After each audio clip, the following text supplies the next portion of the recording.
Hey everyone, this is Moonraiser. Welcome to my panel. This panel it's a panel on how to do furry interview articles as effective as possible. I hope you enjoy. I have a lot in plan for you guys. So first off, I want to give a quick background.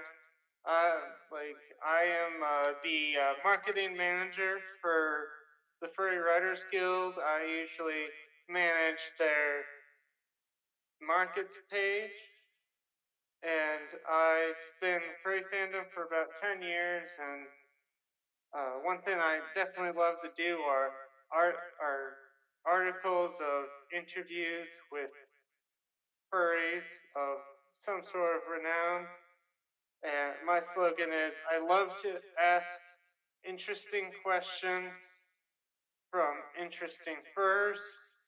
So anyway, I'll get started. So some some advice that I first have to give is always do your research. Research is super important.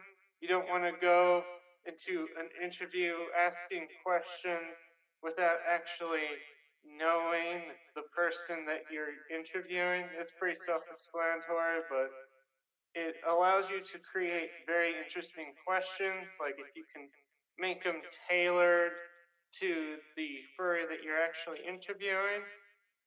So this next part is I wanted to give an example of a furry interview article that I've given in the past and walk you through how it was made and the details of it, as I feel like it's a good example.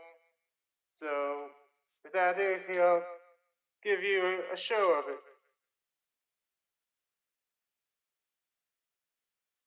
So I'm going to use a section from my blog, Fuzzball Storytime, to kind of help guide people in a way of doing furry interview articles. So this is a good example. It's an article I did on YouTube's curious relationship with furry culture. It was a interview with YouTuber Artemis Wishfoot, and basically, the way that I do interview articles, which I think is a very effective way, is you mix video with text. So basically, I started off by just talking about giving a quick background to YouTube because the interview itself was looking at YouTube culture and its relationship with the furry fandom, and who else is better to interview than Artemis Wishfoot? He's a really cool fur. And anyway, so I started off talking about giving a brief introduction to YouTube and how it's super interesting and it has a good relationship with the furry fandom. Gave some background into me because that's one thing that's really important is that you give a background of yourself. It allows people to associate better with you if they know a little bit about you. And here I gave an example of really popular furries such as Majira Strawberry and Quartz Husky, who are really great YouTubers for the furry fandom. And so anyway, here I'll like to kind of give some more insight into in-person interviews, in this case digital ones. I did a video interview with Artemis Wishford, which I will show you here in a second. Hey guys, it's Moonraiser here. I'm doing another video for my blog fuzzballstorytime.com. The link to that will be in the descriptor below. And today I've got something special. I'm doing an interview with Artemis Wishfoot, and these are some questions that will be tailored for him. So anyway, without ado, I have the questions right here. I'll just start asking. First, Artemis, I have to congratulate you on 23,000 subscribers. That's definitely an impressive milestone, and it couldn't have been really easy to meet. And I was hoping that you could give a quick synopsis of all the major hurdles that you had to jump to get where you are now. Oh, well, thank you for having me. Very nice of you to congratulate me, although I will be honest, I have actually hidden my sub count. And for some reason, some people see it as different numbers than it actually is. And I honestly don't pay too much attention because I know that people get obsessed with it. So, yeah, but thank you. It's been a long road. Some people get there quicker, some people don't. It's hard to sort of give you the cliff notes. I started making videos on Vine, and then that didn't happen anymore because Vine got shut down. So then I went to Instagram, and that didn't work out so great because like who watches videos on Instagram? And then I had some ideas to go to YouTube, and that sort of worked out okay.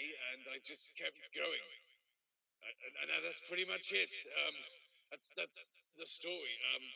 I made a video about human pups. That was like the first one that really was like, oh shit, this is really happening. But I timed that shit well because there was when there was loads of like drama and shit around human pups at MFF. So I played the game right on that one. And I don't know, that sort of led to a bit of a boost. Some people would follow me for different reasons. I said some stupid shit on Twitter and whatnot. You know, it all helps, I guess. And now here we are. I just now continue to make stupid videos, and for some reason, people enable that habit of mine. Question two is, what are some of the benefits that YouTube can offer the furry fandom?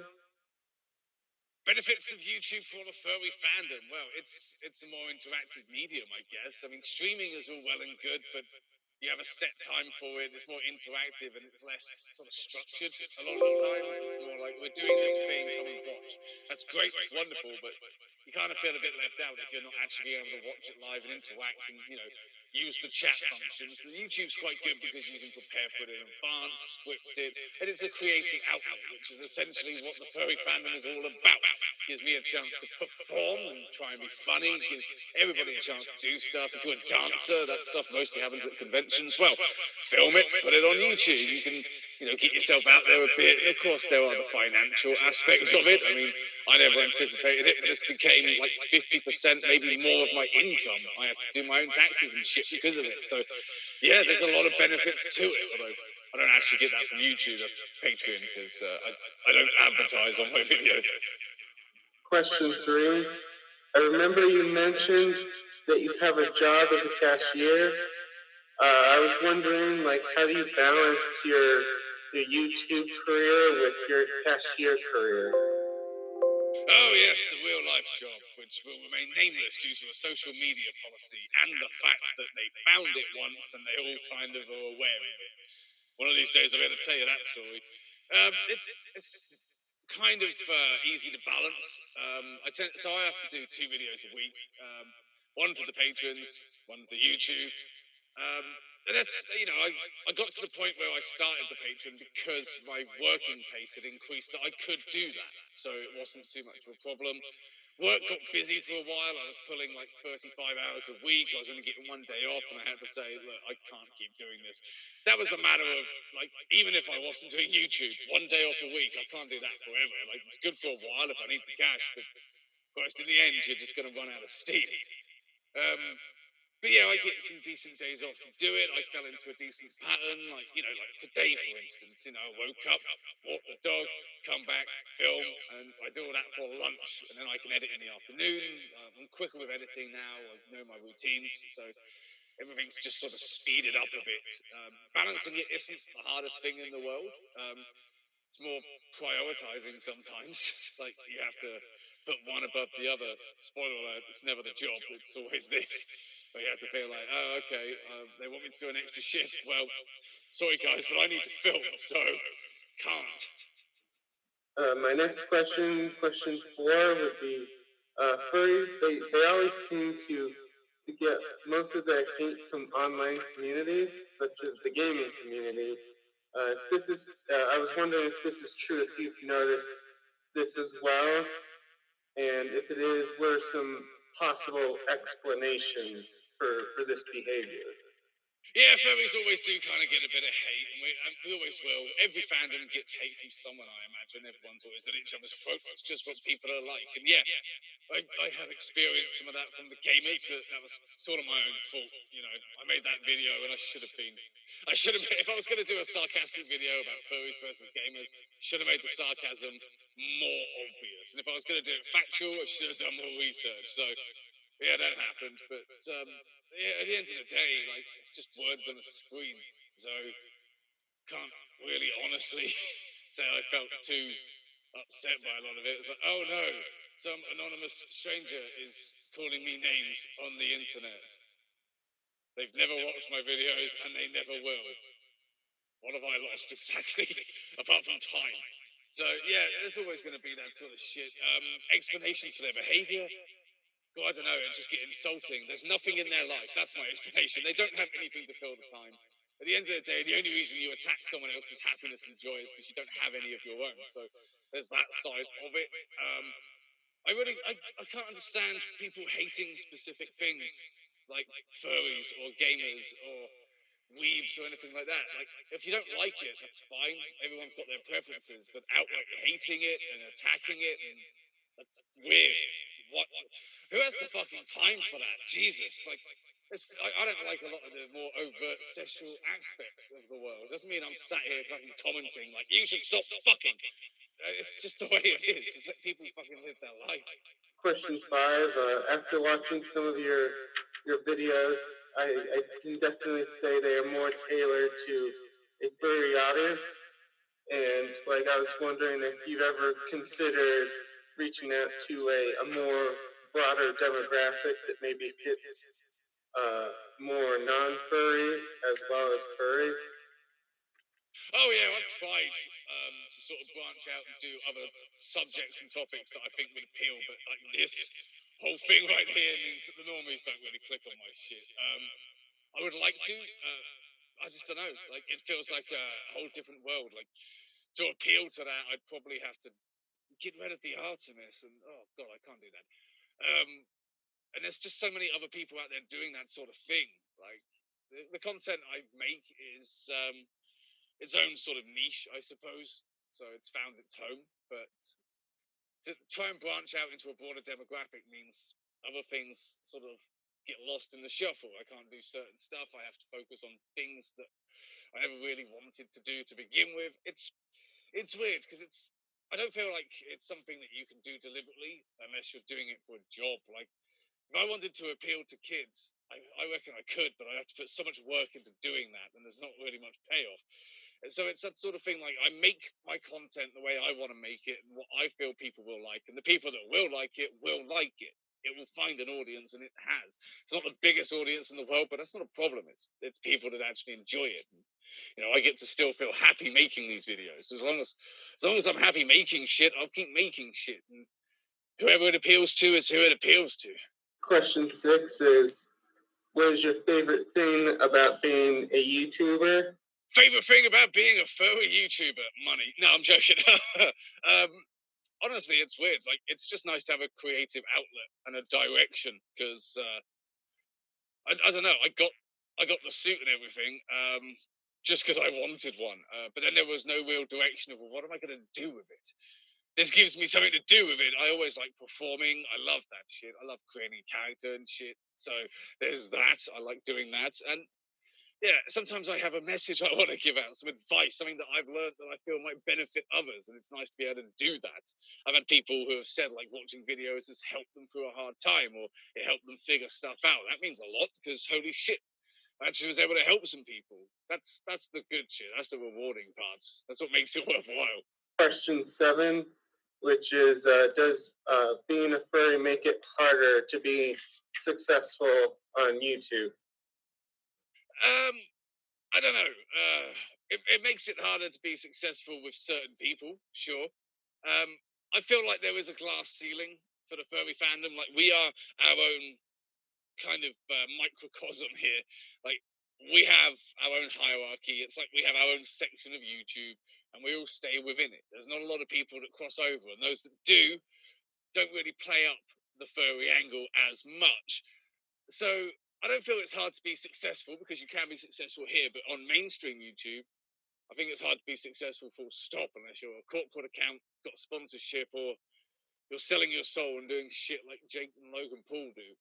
Like, yeah, the way YouTube works has changed drastically over the years, and the ways that used to work perhaps don't so much anymore.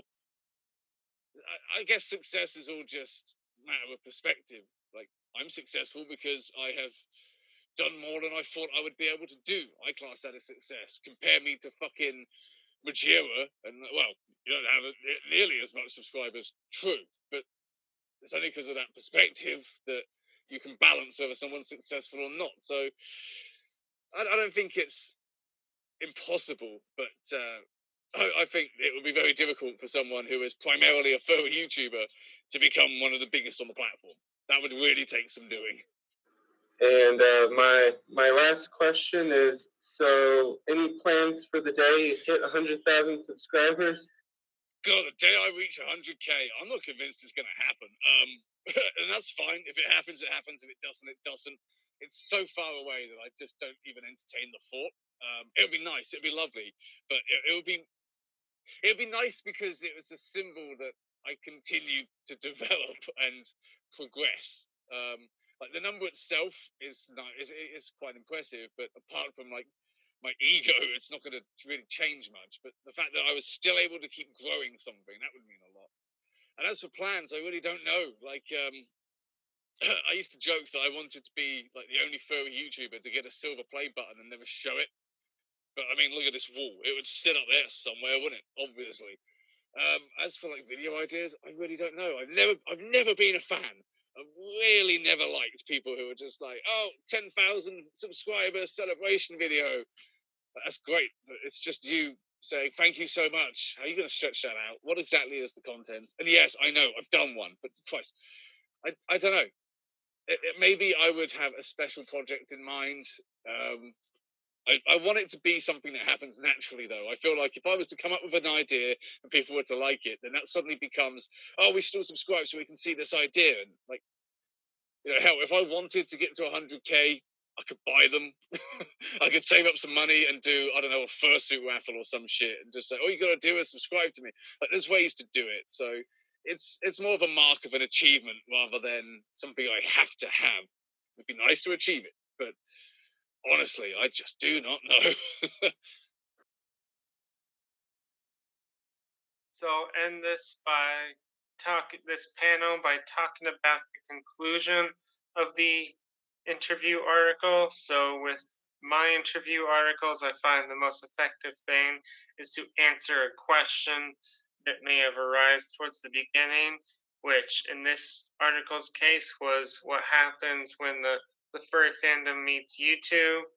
And what I found is it's not completely clear, but times are changing. I wouldn't be surprised if the furry themed content becomes mainstream, and that only time will tell. So, anyway, thanks for visiting my panel on how to do furry article interviews, and I hope you enjoy the rest of your convention. And as always, stay fuzzy.